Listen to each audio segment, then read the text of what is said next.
Hi guys, welcome back to our channel. So in this guide, I'm going to show you how to upload a thumbnail on your YouTube video, whether a new one or an existing one. So click on your profile picture in the top right corner of your screen and select view your channel to go to your channel page.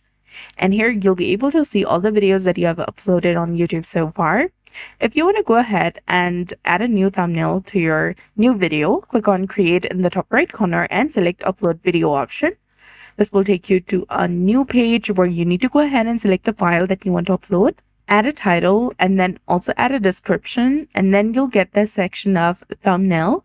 Go ahead and select upload file, select any file that you want to upload, or you will also get the option to auto-generate.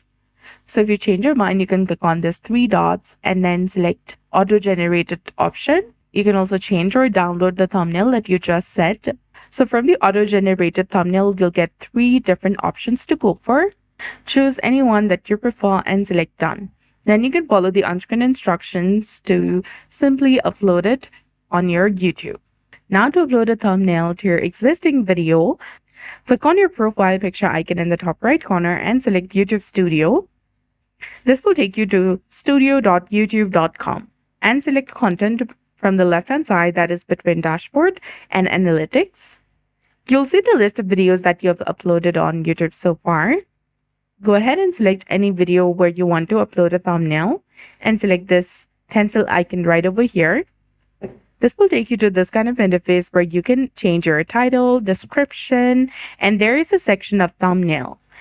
Go ahead and select upload file option and select any file that you want to upload as a thumbnail from your computer or any device that you're using. Otherwise, you can also use the auto-generated feature and select it. You'll get three different options to go for and select any image that you prefer and select done from the bottom. And that's it. So I hope you found this video helpful. If you did, please like, share, and subscribe. Thanks for watching. We'll see you again in the next one.